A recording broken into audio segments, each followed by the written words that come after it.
کرکټ د نړۍ په کچه یو غوره سیالي ده. په دې وروستیو کې په افغانستان کې د ډېرو ځوانانو پام راوښتی، خو دلته په سمنګان ولایت کې نوموړې لوبه له یو نامعلوم برخلیک سره مخامخ ده.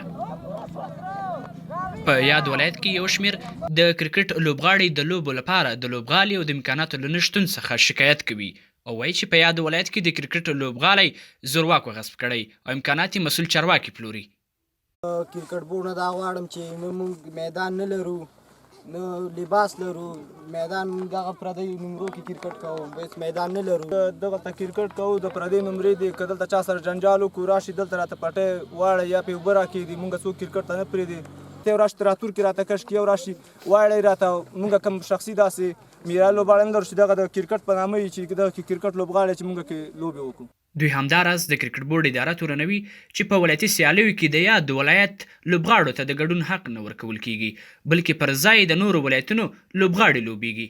خو زموږ په غږ نه اوري او نور ولایتونو ټیمونه راولي.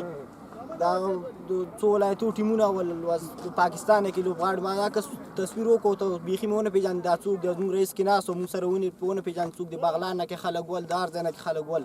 دغه دی که نه چې اوسه پورې و کرکټ هر رئیس چې ټاکل شوی دی د خپل جب دپاره کار کړی دی، مونږ ته نه اوسه پورې ویلي دي. او مخکې چې چلنج کپ سیالۍ وې په خوست کې ترسره شولې، هغې ته د سمنګانو چې یو لوبغاړی مونږ پېژنو سمې، یو نیغه تللی و چې سمې دی او درې لوبغاړي د بغلان نه تللي وو، دوه د یو کې د جلال آباد اوسېده، درې دانې کې د پاکستان نه راغلي او نور خو بیخي پېژندل هم نه. خو په یاد ولایت کې د کرکټ بورډ سرپرست استازی نوموړي تورونه ردوي او په اړه یې داسې وایي. مخکې زموږ نه و غصب شوی، اوس هم نه دی غصب شوی. زورواکي هم نشته، که زورواکي هم هغه موږ بېرته په شا تمبولي دي. موږ سره اسناد په جب کې پراته دي. د ولایت نه ما هم راخیستی، کرکټ بورډ ته م اسناد لیږلي دي. په کرکټ بورډ کې م هغه ثبوت لرو، په ولایت کې هم لرو.